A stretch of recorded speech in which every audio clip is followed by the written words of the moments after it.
Cinema నిర్మించిన నిర్మాతలు రాజు గారు, వెంకటేశ్వరరావు గారు,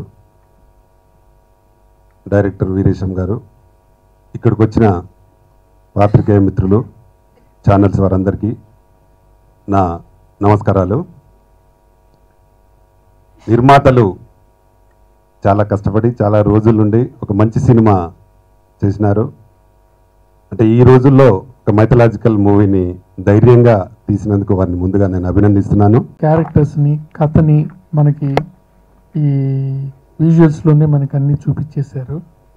ముఖ్యంగా నండూరు వీరేష్ మంచి రైటర్. ఓకే కాదు, మొత్తం టీం అందరికీ కూడా ఒక మంచి సక్సెస్ రావాలని చెప్పి మనస్ఫూర్తిగా కోరుకుంటున్నాను. నాకు ఇంతటి అవకాశం ఇచ్చినటువంటి మా డైరెక్టర్ గారికి మరియు ప్రొడ్యూసర్ గారికి చాలా చాలా థ్యాంక్స్. ఈ అవకాశం ఇచ్చిన ప్రొడ్యూసర్ వెంకటేశ్వరరావు గారికి, ఎన్ఎస్ రాజు గారికి, నాగేశ్వరరావు గారికి, అలాగే చౌదరి గారికి, నా పాటలు విని ఈ అవకాశం ఇచ్చిన డైరెక్టర్ గారికి, నండూరి వీరేష్ గారికి, వీళ్ళందరికీ థ్యాంక్స్. అయితే ఈ అవకాశం ఎలా వచ్చిందంటే, నేను already turbo company Suresh Babu గారిది అమ్మవారి పాటలు చేశాను. ఆ పాటల ట్యూన్స్ డైరెక్టర్ గారికి వినిపించాను, చాలా బాగుందన్నారు. దానివల్ల ఈ అవకాశం వచ్చింది. అలాగే గుడిచరణ్ గారు లిరిక్ రైటర్, ఆయన ఎన్నో సినిమాలకి రాశారు, చాలా పెద్ద ఆయన ఒక నారదుడి పాట తెచ్చారు. ఆయన అట్లా అంటే ఈయన యూత్ కదా, ఈ టైప్లో అంటే వెస్టర్న్ టైప్లో చేస్తారు, ఈ క్లాసికల్లో ఏం చేయగలరని నేను చేశాను. ఆ పాట విని ఖచ్చితంగా ఈయన కావాలి అన్నప్పుడు మాత్రం డైరెక్టర్ గారు వాళ్ళందరూ కలిసి ఫిక్స్ చేశారు. Thanks sir. ఎందుకంటే ఈ టైంలో బాహుబలి సినిమా హిట్ అయింది, ఎందుకంటే రవికృష్ణ గారిది. సో నెక్స్ట్ సినిమా మందే రిలీజ్ అవుతుంది కాబట్టి నాకు ఒక మంచి అవకాశం వస్తుందని నేను ఆశిస్తున్నాను. దాంట్లో సాంగ్స్, ఇప్పుడు దీంట్లో సాంగ్స్ కూడా చాలా క్లాసికల్గా ఉంటాయి. ముఖ్యంగా చెప్పాలంటే ఎన్ఎస్ రాజు గారు, ఆయన ఒక రకమైన వ్యక్తి, అంటే మంచి ఎనర్జెటిక్, సినిమా సినిమా సినిమా అంతే తప్ప ఆయనకి ఏం తెలియదు. ఇక్కడ ఉన్న వాళ్ళందరూ కూడా సినిమా సినిమా తప్ప ఎవరికి ఏం తెలియదు.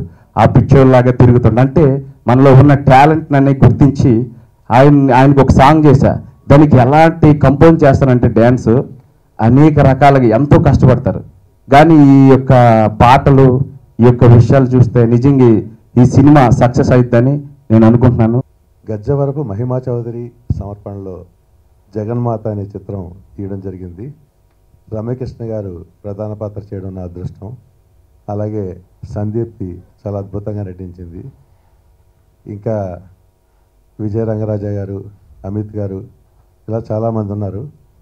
నాకు ఇంత గొప్ప అవకాశాన్ని ప్రొడ్యూసర్స్ ఇవ్వడం ఒక గర్వకారణం అయితే, దానికి నాకు సపోర్ట్ చేసిన నా టెక్నీషియన్స్, అంటే మేకప్ బాలరాజు గారు కానీ, కాస్ట్యూమ్స్ తిరుమల గారు కానీ, నాట రామకృష్ణ గారు, ఇలా అందరూ పేరు పేరున వాళ్ళందరికీ కృతజ్ఞతలు తెలియజేసుకుంటున్నాను. అలాగే మ్యూజిక్ చాలా బాగా చేశారు.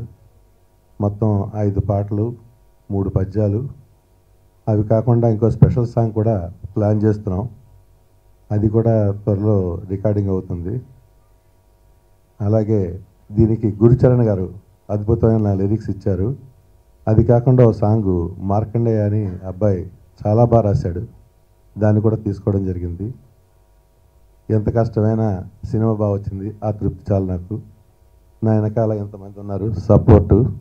సో సినిమా డెఫినెట్గా సక్సెస్ అవుతుంది. అలాగే మీరందరూ సహకరించాలి, నాకు దాన్ని దీవించాలి. ఆలోచించు అని వెంకటేశ్వర జయ గారు చెప్పటం, దాంతో నాకు బాగా చేయగలిగాను. అలాగే కొన్ని ఇబ్బందుల్లో ఉండగా మహిమా సోదరి సమర్పణ అంటే ప్రసాద్ గారు నాకు ఈ సినిమాకి వచ్చారు సమర్పులుగా. కానీ ఆయన వచ్చిన కానీ ఎవరిని నిద్రపోనవలేదు. సినిమా బాగా చేయాలి, మంచిగా చేయాలి, మంచిగా ప్రజల్లోకి వెళ్ళాలనే తపన చాలా బాగా నచ్చింది నాకు. వీళ్ళందరికీ నేను కృతజ్ఞతలుగా మిగిలిపోతాను. ఈ సినిమా అంటే నాకు ప్రాణం. ఈ సినిమా కోసమే చచ్చిపోవాలి, ఈ సినిమాలోనే బతకాలి అనే ఆశ నాకు ఎక్కువ ఉంది.